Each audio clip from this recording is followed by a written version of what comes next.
ज़रूर जैसे ये 300 साल उधर रहे हैं और जब एक दफ़ा वो जब ख़त्म हो गया था तो ये कब फिर दोबारा दूसरे लोगों को मिला? जो कंस्टेंटाइन की जो हुकूमत थी उसमें जो बादशाह था ईसाई हो गया तो उसको तो फिर बाहर आ गए सारे, लेकिन उस ईसाइयत के बाद फिर बिदअतें फैलनी शुरू हो गई, बिदअतें फैलनी शुरू हुई और आखिर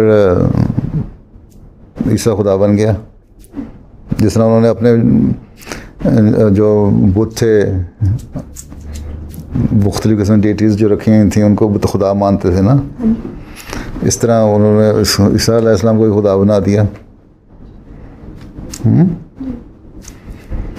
तो उसके बाद फिर हो गया। मैंने पिछले इसका शुरू भी और इसका कुछ हिस्सा भी मेरा ख्याल है फिर इसे एक खुतबे में मैंने थोड़ा सा बयान भी किया था, है ना, इशारतन, कि जब वो ईसाई हो गई हुकूमत तो शिरक फैल गया।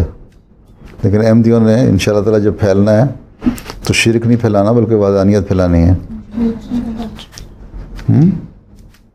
इसको मैंने खुतबे में बताया था, खुदा अहमदी को बताया था। अच्छा, समझ आई?